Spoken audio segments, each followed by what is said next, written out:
ঘুষ দিলেই খুশ হয়ে যাবেন মুখ্যমন্ত্রী, শুধু দরকার কম সম করে এই ধরুন 500 কোটি টাকা। দেশফরক দাবি করেছেন পাঞ্জাবের কংগ্রেস নেত্রী তথা নবজোৎ কৌর সিদ্ধু।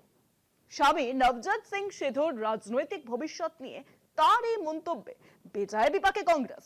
সুযোগ বুঝে আসরে নেমে পড়েছে বিজেপি।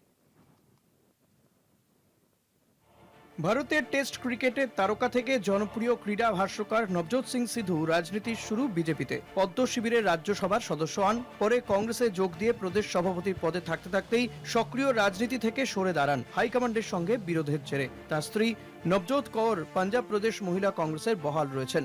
রবিবার রাজ্যপাল গুলাবচাঁদ কাটারিয়ার সঙ্গে দেখা করতে রাজভবনে গিয়েছিলেন।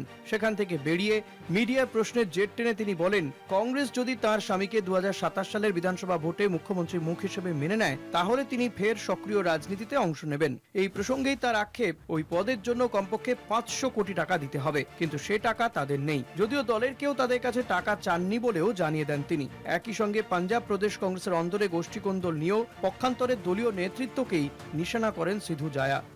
नवजोत सिद्धू परिवार सिद्धू फाउंडेशन खोल के भी ज्यादा भला कर लेगा, पर साडे कोल 500 करोड़ नहीं है भी जेडे असी 500 करोड़ दे के सीएम की कुर्सी ते बैठी है असी ओदी मार खाने ते खाते रवांगे, पर सानू कोई फर्क नहीं पड़ता।